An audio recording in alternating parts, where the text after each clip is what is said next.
So for the first one, the secant of 42, of course, that's going to be the cosine of 42. Does the x negative 1 go inside or outside? Outside. Cosine 42 close x negative 1 is 1.346. How many of you had that? One? Oh. Sine of 48. Hopefully you had that one.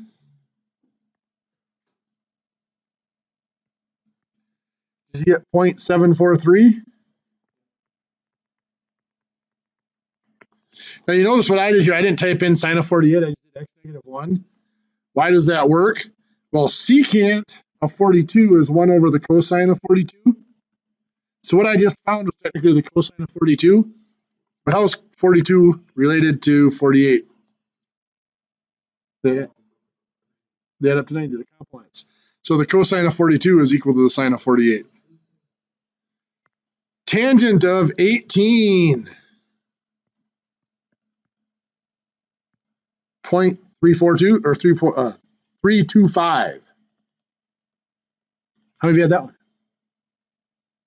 How many of you tried that one? 0.325. Cool. Cosine of 17. 0.956.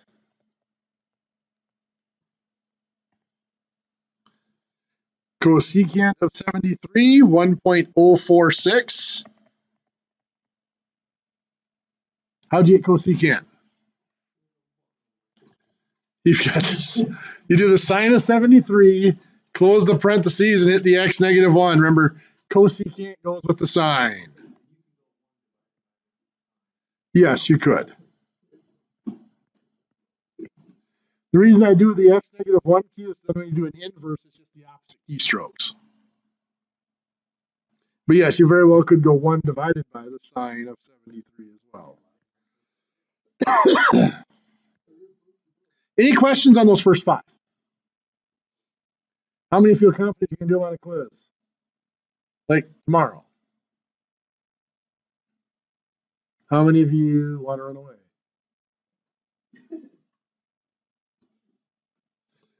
How many of you think we should make Ian do all the quizzes for everybody since he's not here today?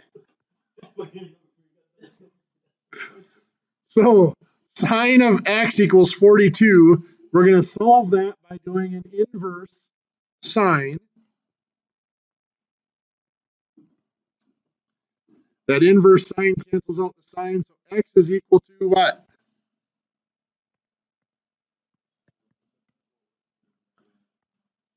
Inverse sine of 0.42, 24.83.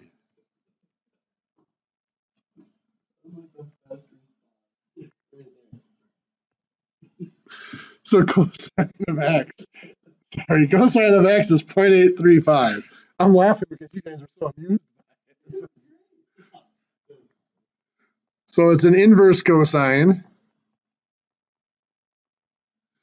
Cosine and inverse cosine cancel out. X equals, that sounds right, 33.38 is correct. Secant of x. Well, that's going to be an inverse secant.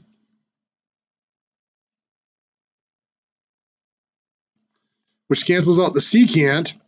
But how do we do an inverse secant of 4.55?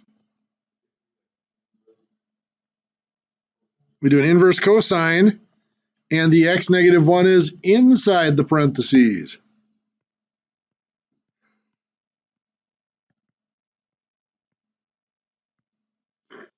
.30 degrees.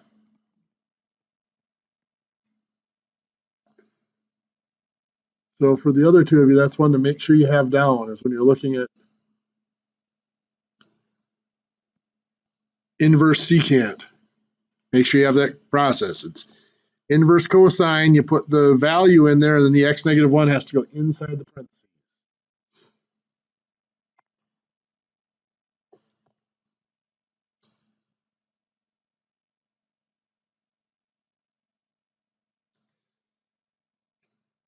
tangent of x equals 5, so we're going to do an inverse tangent.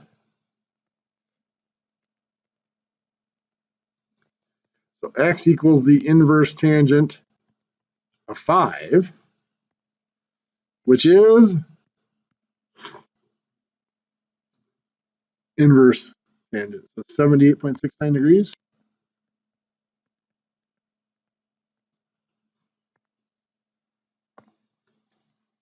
Any questions on those?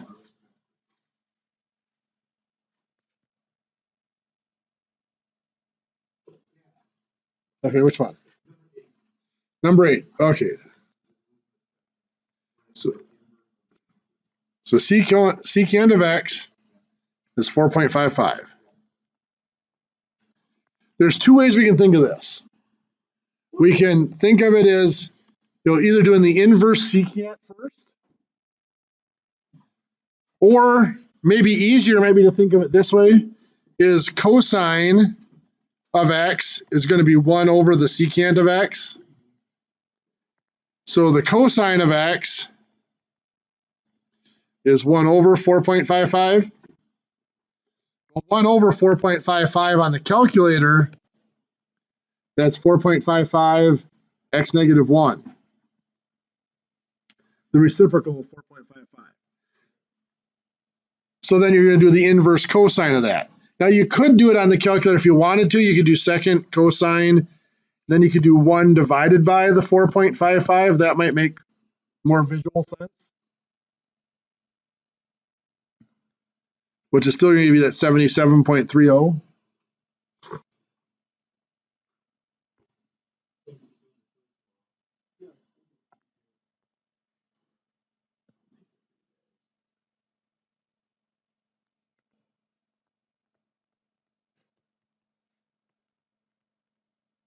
Which is a larger value? Sine of 17 degrees or sine of 31 degrees?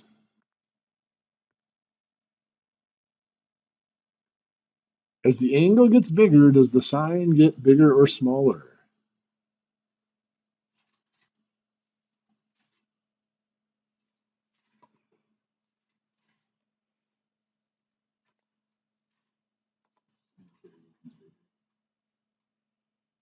What's that? Sine of 31 is bigger, yes. As you're going from 0 degrees to 90 degrees, the sine of the angle gets bigger as the angle gets bigger. How about cosine of 23 degrees or cosine of 42 degrees, which is bigger? 23. Cosine gets smaller as we get bigger. Remember, the reason for that is cosine is of the complement. The complementary angle gets smaller as the angle gets bigger.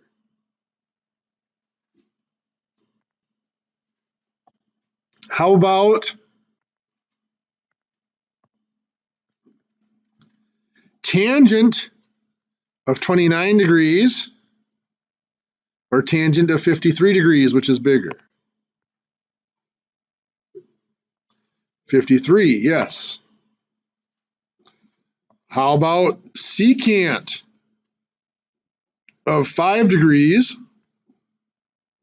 or secant of 70 degrees?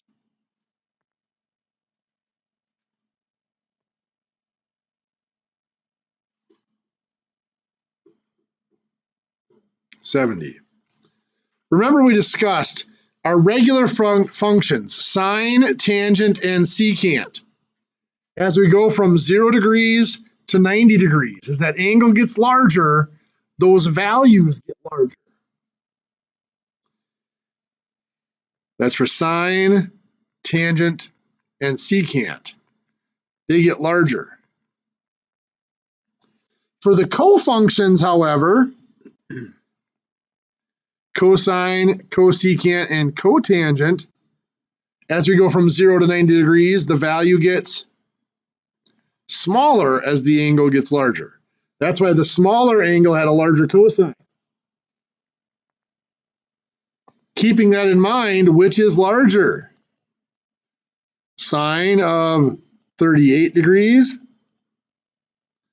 or cosine of 53 degrees. Okay, yeah, the sine. The cosine of 53 is equivalent to the sine of what?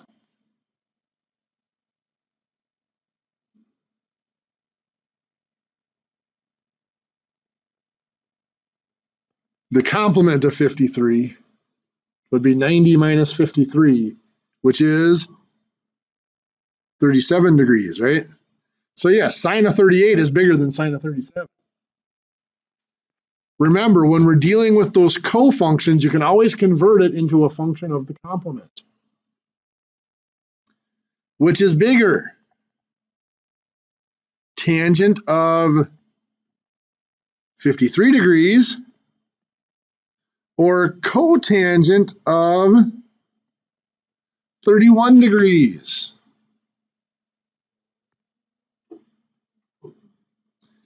Yeah, the cotangent of 31 is equivalent to the tangent of what? Yeah, 90 minus 31 is 59. That'd be equivalent to the tangent of 59 degrees, which is bigger than the tangent of 53.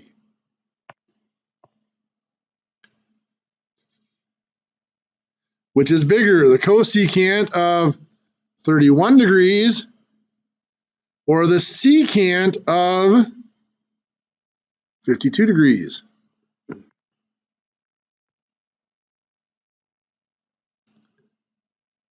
Yeah, the cosecant of 31 is equivalent to the secant of, 90 minus 31 is 59. Secant of 59 is bigger than secant of 52.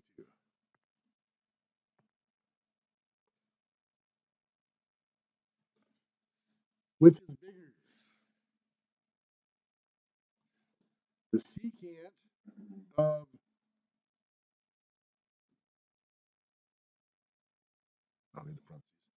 12 degrees or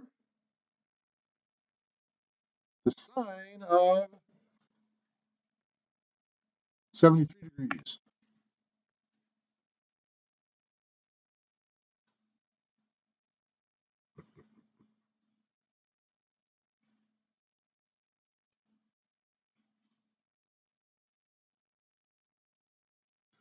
Okay, so the secant of 12 is going to be the reciprocal of the cosine of 12, right? Which is the reciprocal of the sine of 78, right?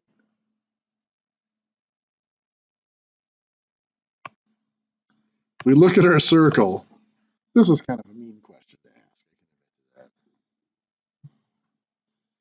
If we look at our circle,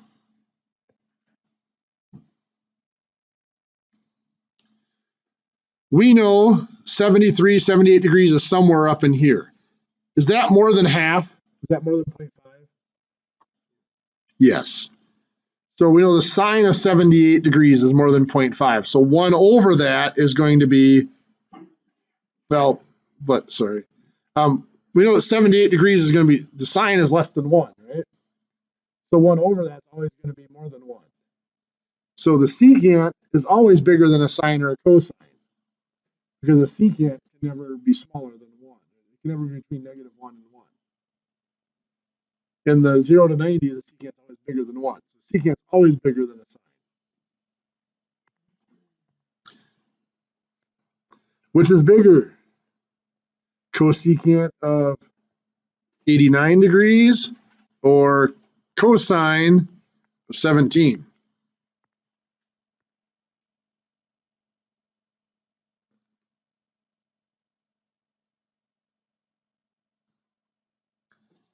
Once again, cosecant is always bigger than 1. So the cosecant of 89 degrees is always bigger than any cosine or sine. Does that make sense?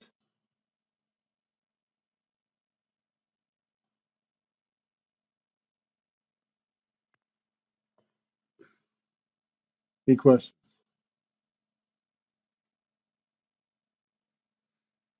So how about which is bigger? The cosine of 54 degrees, 19 minutes, or the sine of 26 degrees, 34 minutes.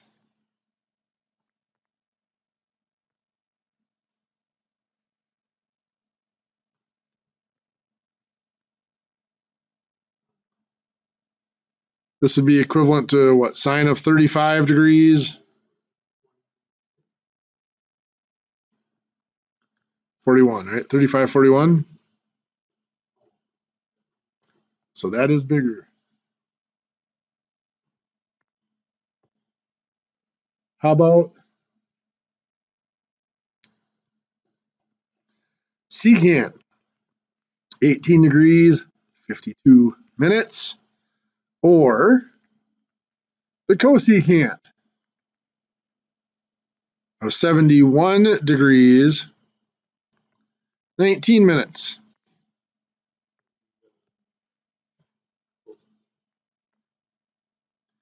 Well, the cosecant of 71/19 is going to be equivalent to the secant of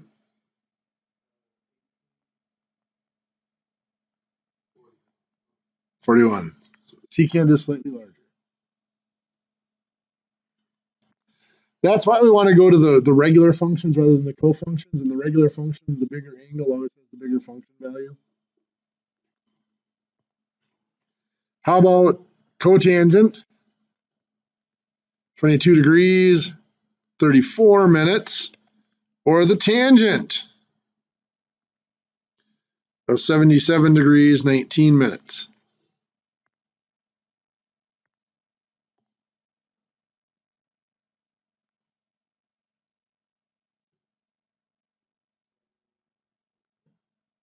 Yeah, so which one's bigger?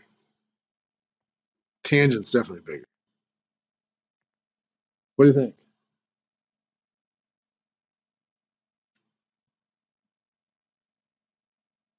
Questions?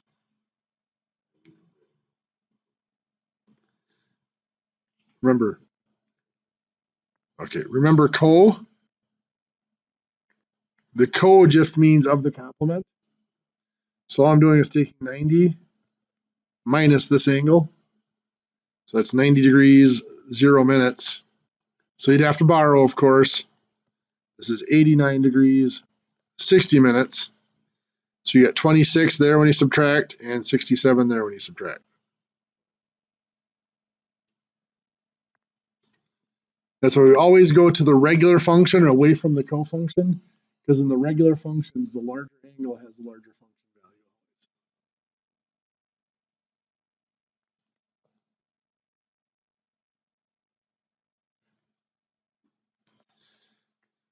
So in this triangle,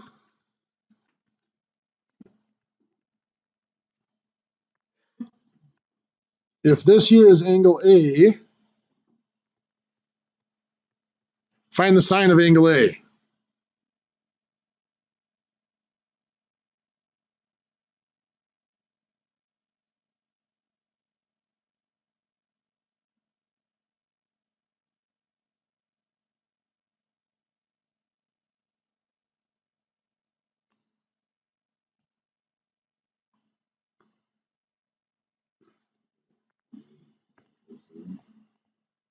Sine is opposite over hypotenuse.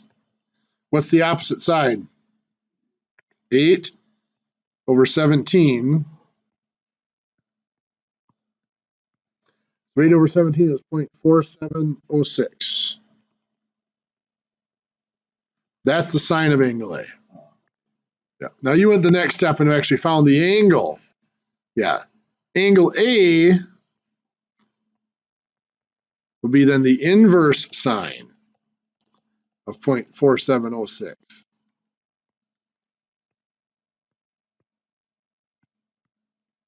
Which is 2807.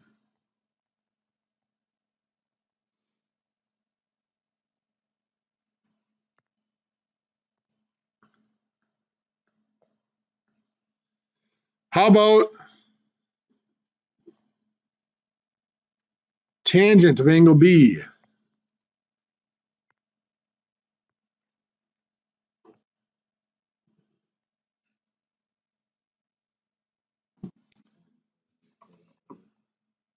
Tangent is opposite over adjacent. So in this one, that would be 15/8, and you are absolutely correct, 1.875. So if I wanted to find the angle B, B would be inverse tangent of 1.875.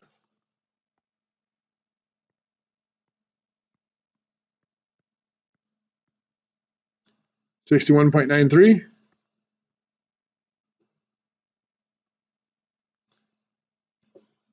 No, I didn't need to really use the tangent to find that because I know what about angles A and B? They add up to 90, they're complements. So once I knew angle A, I could have found angle B just from subtracting.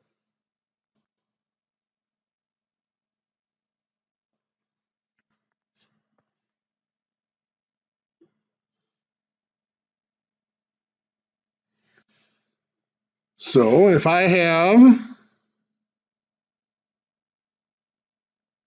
27-degree angle there, somebody give me a number between 9 and 15. 10. That's boring.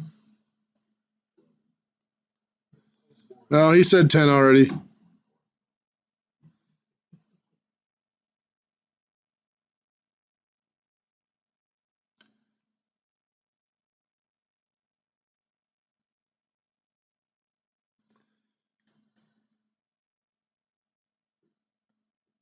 Well, let's just do that. So if that's 10 there, how could I find the other side? I'm going to label this angles A, B, and C. So this is side little a, little b, little c. Which side do I want to find first, B or C? B, okay. If I'm looking for B and I have this angle of 27, what side is side the 10? That'd be the opposite. The B would be the adjacent. We look up our trig functions. Cotangent involves adjacent over opposite. That's not on our calculator, though. What other trig function involves it?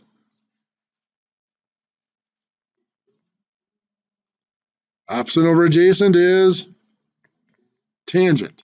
Now, I'm just going to write down the definition of tangent. Tangent of theta equals opposite over adjacent. And then I'm going to fill in what I know. Do I know the angle? Yes, I do. I know the 27 degrees. Do I know the opposite side? Yep, that's the 10. Do I know the adjacent side? No, that's the B. That's what I'm looking for. So now the big question, and you'll understand why this question is important later. Am I looking for the angle or am I looking for a side? I'm looking for a side. And when we're looking for a side, the easiest way to solve this is to make it a proportion.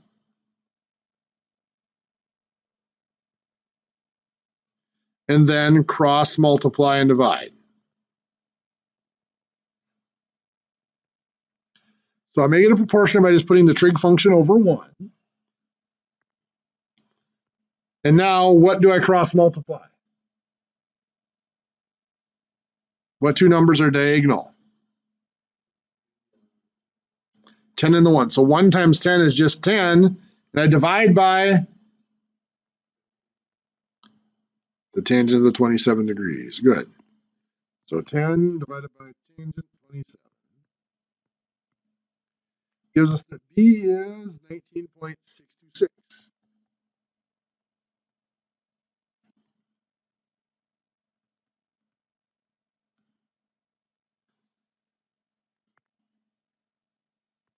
How would I find C? That is one option. I could find C by just doing C has to be the square root of 19.626 squared plus 10 squared. That'll give me an approximate answer. Why did I say approximate? Because this number right here is rounded. We just calculated it and we rounded it off to 3 digits. In most applications, that's just fine to find C. I hesitate to do it for two reasons. One is, as we just said, that 19.626 is rounded. If we reuse that number, that round off error could be magnified. Now, there may be times where we have to reuse that number because we don't have enough other information. The second thing is, we calculated that number. Are we perfect? No, we're not. There's a chance we screwed up and made a mistake. So I would rather use a number that I know is true, or that at least was given to me, so that if I make a mistake, it's not my fault. It's the fault of whoever gave me those numbers, right? So let's go back to numbers we know to find C. If I'm looking for C here, C is which side? Hypotenuse. Now, since C is not known, I have to use another side that is known. And so the only other side I know is the 10 here.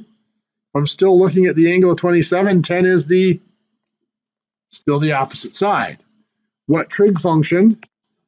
Sine is opposite over hypotenuse. So again, I'm going to write out that definition. Sine theta, opposite over hypotenuse. Do I know the angle? Yes, it is. It's 27 degrees. Do I know the opposite side? Yes, I do. It's the 10. Do I know the hypotenuse? No, that's what we're looking for. That's C. Are we looking for an angle or are we looking for a side? We're looking for a side. So if we're looking for a side, we make that a proportion by putting the trig function over 1. And now we'll cross multiply and divide. What do we multiply here? 1 times 10 is 10, and we divide by sine of 27 degrees. Giving us 22.027.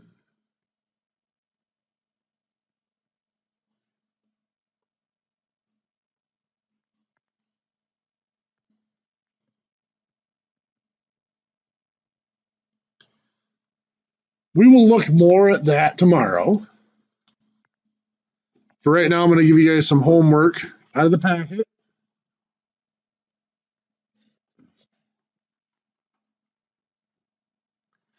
First one is page 696. There's exercise 33-5C and exercise 33-5D. Page 701 in the packet, exercise 34-1, and page 702, exercise 34-2. The last stuff we talked about today isn't in any of the assignments yet, because I want to talk about those more before we get to assignments on them. But the rest of the stuff is all stuff we've talked about today. I'll let you guys have the last 15 minutes to get started on those.